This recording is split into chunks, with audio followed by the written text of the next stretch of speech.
What's up, everybody? It's Mott's Cage Radio. Going to take it out to Northern California. Talk to a fighter I haven't talked to in quite some time, Mr. David Mitchell. Welcome to the show, my man. How are you? I'm good, man. Thank you. All right. So, obviously, my first encounter with you was out at the Tachi Palace. Tachi Palace started their fight promotion again. You fought in the very first show there and then ran off four consecutive wins and then made your way to the UFC. Let's talk a little bit about that. The UFC, big lights, bright show, etc. and so forth. How did the big lights affect you? You know, when I got to UFC, I got thrown some big dogs right away, and it was kind of a tough run that I had. I was struggling with some personal problems and with a really severe neck injury. Okay. And I did 5 fights in the UFC. Only won one of those fights, so it wasn't the best. It wasn't the best run, but I've done a lot to repair my neck and restore my health.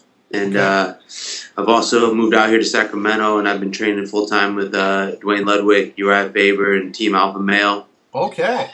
So it's been like a fresh start for me, and coming off that last fight in Brazil, it was tough to go there to Brazil twice and fight, and now I'm hoping to get a fresh start, and this West Coast Fighting Championship is a great place to do it. Brandon Ware is putting on a good show, so I'm hoping that we can get another 11 wins in a row.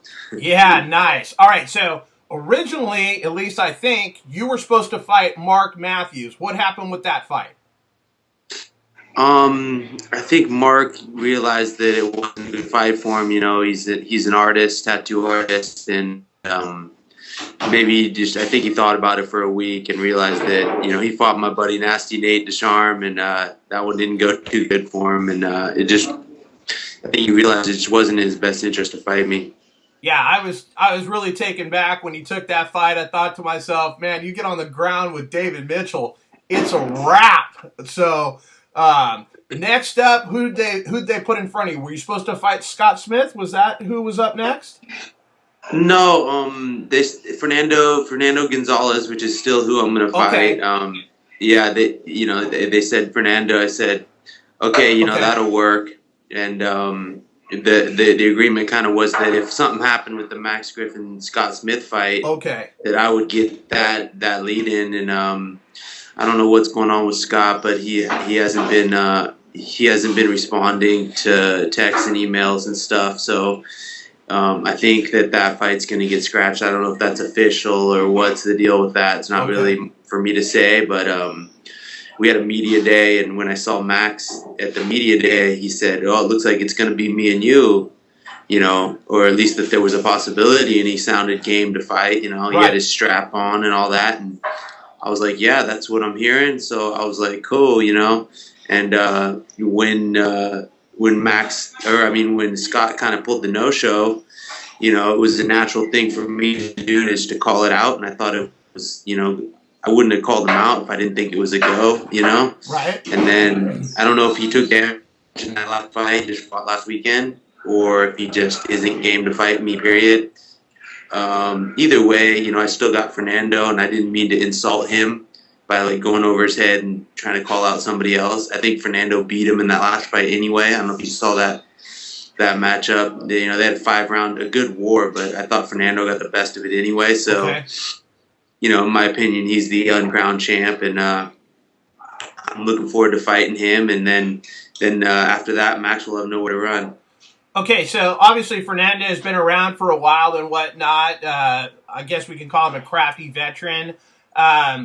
What do you think your strengths are matching up with Fernando? Because he seems to be more of a stand-up fighter, right? Yeah, I think my ground game is better. I think my endurance is better. And, maybe he's got a man on the feet, so it should be a good fight. Okay, phenomenal. So, Max Griffin, you guys, there was a little bit of a post on Facebook last night. Other people were coming on the post saying you shouldn't be doing this, that, and the other thing. You're a fighter. You're trying to get paid. You're trying to get strapped. Ultimately, your goal is to get back to the UFC. Am I right? Yeah, yeah. I feel like with the team that I got now and in the jiu-jitsu, I already have it in my under my belt. That 10 years with Dave Terrell. I feel like my jiu-jitsu is getting a bang. I got to work on my wrestling and on my stand-up, and if I can get those where I'm a more well-rounded fighter, then yeah, I'm hoping that this year will be, 5 or 6 fights in West Coast Fighting or wherever in California I fight, and then maybe in 2015, if I feel ready and my coaches tell me that I'm ready, I'll go ahead and make that call to Joe Silva and try to get back in the big show. All right, so you're training with Uriah Faber and those guys out there. It seems like they've got all the 145 pounders in the world to bang with one another. Who are some of the guys that you're training with? We got some good guys at 55 and 70 and at 85, and I think when I first came out, it was a little thin, and like some of those guys didn't have people to spar with. It's like David Mitchell's out here in Sacramento. I'm at pro practice every day. I trained this morning, got a little bit of a shiner. Somebody got me. This guy Adam, he's just a badass Taekwondo stand-up guy. So I'm trying to help some of these guys with their ground, and DJ and who else did I get? Mikhail. There's a bunch of guys that are like would all be in the UFC if they had better ground. Okay. So I'm trying to help them fill that hole in their game, and at the same time, new people have been showing up. Like, we have like a solid team at 170, 185, and it's like it's just blowing up out here. It's just a positive vibe, and every day I just walk down the street half a block from my little apartment. Nice. And I'm just there, so it's easy for me to be motivated to train, and that's all I'm doing, eat, sleep, train right now. Solid. All right, fantastic. Well, the fight's going down February 15th at West Coast Fighting Championships against Fernando Gonzalez. If we wanted to get tickets, how would we go about that? If you just go online to West Coast Fighting Championship, and you punch in the coupon code David, that'll give you 5% off whatever purchase. You can get whatever level ticket. Use that code David, and that's how I get paid. Basically, these local fighters are, we're working for your entertainment, and we're working for basically ticket sales and a few bucks. So the more support out there that people can show, I hope that some of you all will come up from Central California and watch this show, because I think it's going to be a good one. All right, fantastic. Everyone's looking forward to it. Anybody you want to shout out or any sponsors you want to say thank you for before we let you go today, my man? Yeah, I gotta give a big shout out to my title sponsor, Nanotech Entertainment. It's the future of television. I think they're doing big things in the industry right now, and I'm really excited about that one. Also, Marin Bikes sponsoring me, and there's so many GFY Fight Gear, all these guys, and there's so many more. Maximize Chiropractic out here in Sacramento has been really 3 times a week, just working on my neck, working on my nutrition. So I got to give them a big shout out. And Team Alpha Male, and I ain't forgot about my boys back in Santa Rosa and Sonoma County. I hope they all come out, and I'm hoping to get a bit of an alliance going and cross train out there and get some of the guys coming out here. And we put that trifecta together with Dwayne Ludwig and the Lance Palmers out here, and I'm getting on that Sac City wrestling team. They're the state champs. You get that combined with some Dave Terrell Jiu-Jitsu, man, it's going to be the #1 team in the world. There's no doubt. Solid. So will you still be working with Cage Combat, promoting that show? Maybe we'll see you on one of those cards?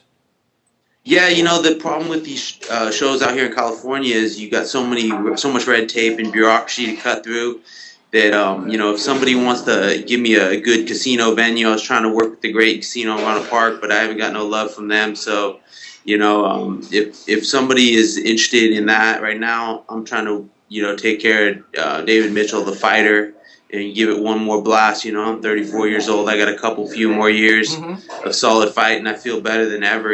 My game's rounding out real nice, and I'm super motivated to train, so that's my number one priority. But after that, I want to get into managing, promoting, Oh, nice. all that kind of good stuff. So that's how we're going to end our careers. Basically, you'll start helping younger fighters come up because you've been there, done that.